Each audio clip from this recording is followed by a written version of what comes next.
Waking up to the kind of news that feels almost impossible, the kind of headline that makes people question whether the future has just arrived sooner than expected. The world had barely adjusted to electric cars, with governments pushing for clean energy transitions and billions invested in charging stations, solar infrastructure, and alternative fuels, when suddenly a bold announcement from Africa shook the global auto industry.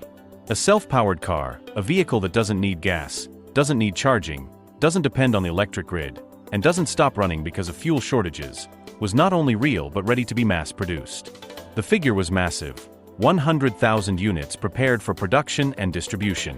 For African nations, it was a moment of pride, innovation, and a sign that they could leap ahead into the future without waiting for Western corporations to dictate the pace.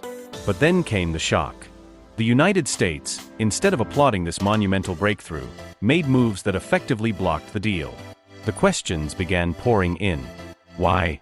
What was at stake? And why was Africa, a continent long underestimated, now facing sudden resistance the moment it tried to lead in innovation? The story begins with whispers of invention, stories that spread across tech communities about an African engineer who had been working in silence, perfecting a car that could run without external fuel sources. Skeptics laughed, critics dismissed it, and major automakers barely paid attention, until prototypes started appearing. Videos surfaced of these cars running for hours, days even, without plugging into a charger or refueling at a gas station. For a continent often framed in terms of dependency, this was liberation. A self-powered car meant freedom from the stranglehold of oil imports, independence from unreliable power grids, and an opportunity to redefine transportation on their own terms. Nations lined up to support the rollout. Investors prepared their wallets. And 100,000 units was just the beginning of what many believed could become a multi-million vehicle revolution. But here's where the plot thickens. The global auto industry is not simply about technology, it is about control. America has some of the biggest stakes in oil, gas, and now in electric vehicles. Trillions of dollars are tied to keeping the world dependent on traditional energy models. If a self-powered car enters the mainstream, oil demand could collapse at unprecedented speeds. Imagine the ripple effect: oil-rich nations destabilized, gas stations across America rendered obsolete, electric car giants losing their biggest competitive edge, and decades of investments in green energy infrastructure suddenly overshadowed. The USA couldn't afford to simply watch. Behind closed doors, lobbyists and corporate giants began ringing alarm bells. If Africa's 100,000 self-powered cars rolled out, the United States would not just lose influence, it would lose the foundation of its economic grip on global energy. The narrative quickly shifted. Western media began framing questions. Is this technology safe? Is it real? Where is the scientific proof?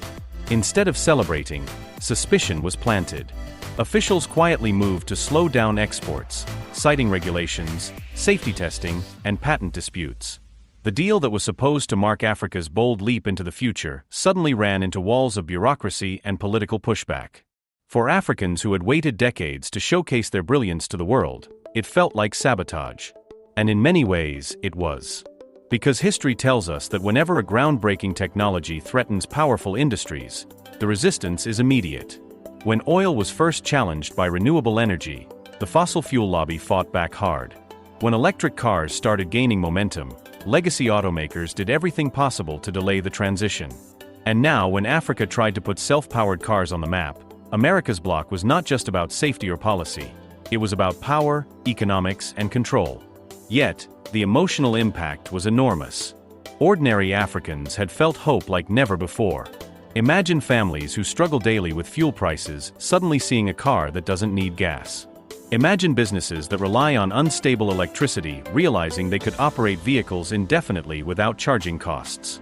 Imagine young inventors across Africa believing for the first time that they could leapfrog Western nations not by catching up, but by leading with disruptive technology. That hope was met with shock and disappointment as headlines spread that the USA had blocked the deal. Social media erupted. Some called it jealousy, others called it protectionism, and many asked whether the world was truly ready for a technology that could set people free from fuel dependency. Behind the scenes, though, the drama grew even more intense. Documents began surfacing that hinted at pressure from oil companies and electric car lobbies on American officials. Trade agreements were suddenly invoked, patents were questioned, and safety boards demanded years of testing before approval. It was a classic strategy: delay, disrupt, discredit.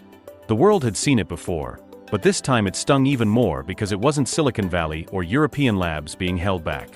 It was Africa, a continent rarely seen as a technological leader, finally stepping onto the global stage with something revolutionary, only to be told, once again, to wait. And yet, what the USA didn't anticipate was the reaction. Far from giving up, Africa's innovators doubled down. Engineers went online to defend their work. Communities rallied in support of homegrown technology.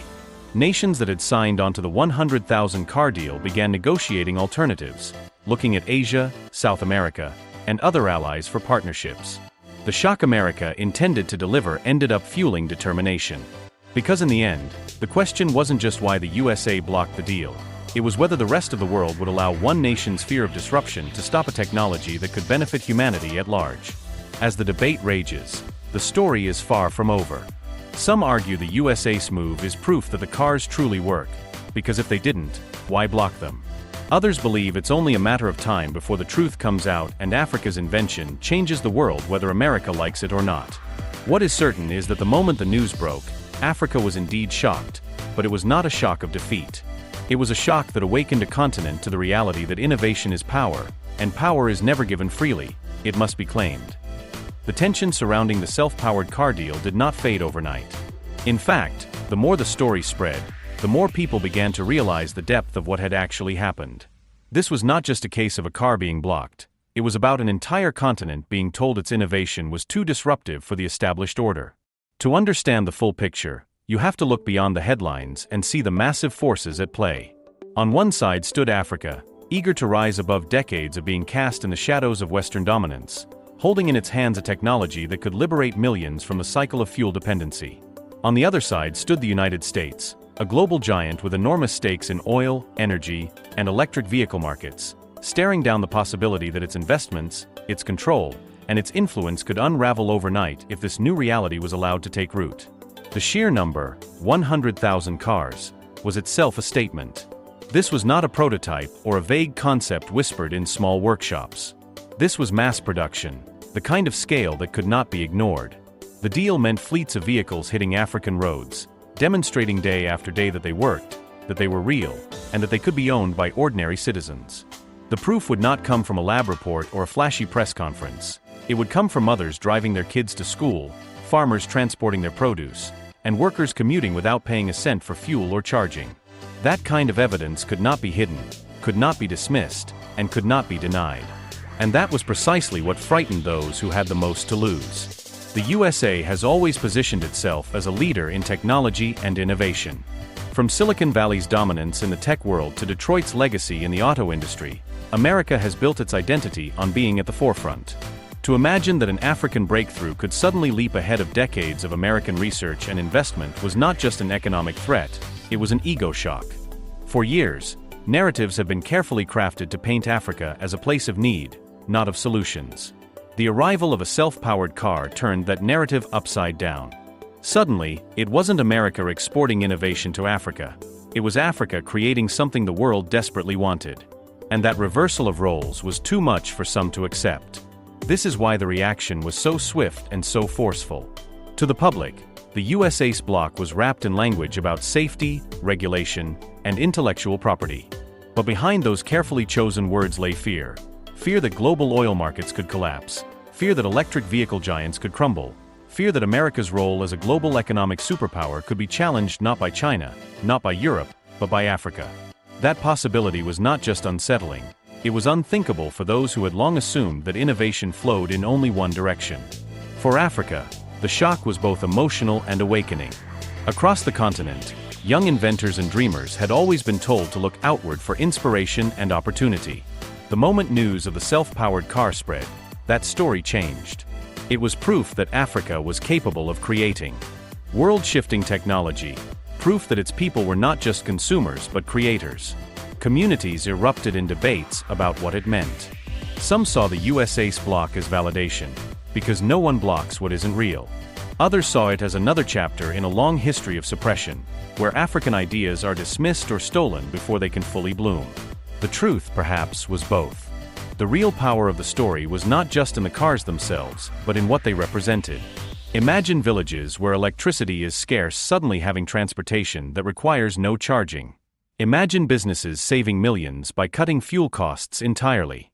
Imagine nations no longer shackled to foreign oil deals, able to redirect resources into education, healthcare, and infrastructure instead. This was bigger than cars. It was about independence. And when independence threatens profit, the resistance is always fierce. Critics of America's decision began pointing out the hypocrisy. How could a nation that constantly preaches innovation, disruption, and free markets suddenly slam the brakes on a deal that embodied all those values?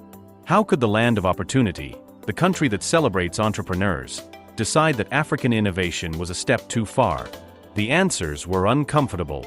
Because the truth was, America did not fear that the cars wouldn't work, it feared that they would. Behind the scenes, stories emerged of African engineers being approached with offers to sell their patents, to relocate to Silicon Valley, or to allow Western companies to help scale the technology under American branding. These offers, disguised as partnerships, were in reality attempts to take control. Some engineers resisted, determined to keep the innovation rooted in Africa. Others worried about survival, knowing the weight of global pressure could crush independent efforts. It was a battle not just of technology but of ownership. Who gets to claim the future?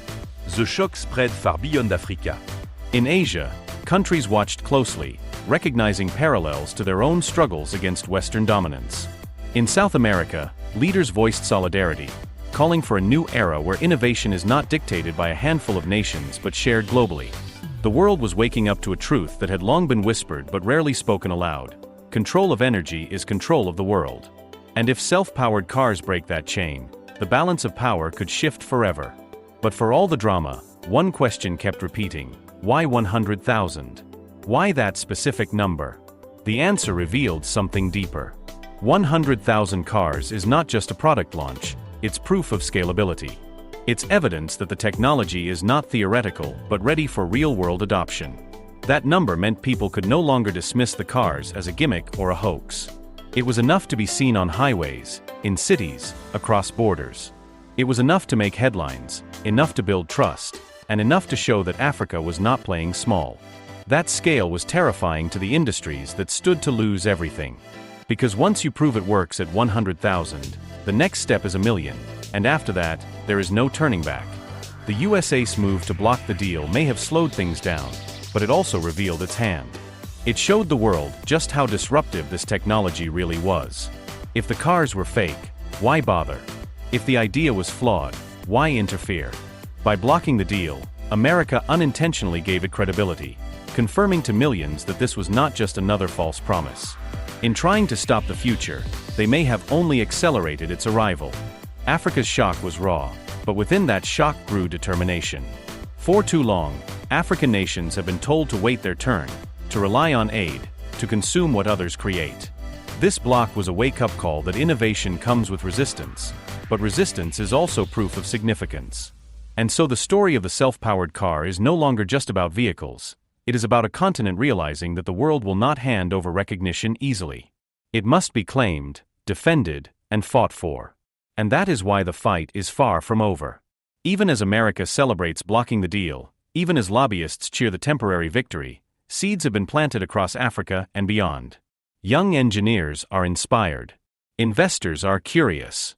Nations are exploring new partnerships. The shock may have slowed the rollout, but it cannot erase the vision that has already taken root. The dream of self-powered cars is alive, and every attempt to bury it only makes it stronger.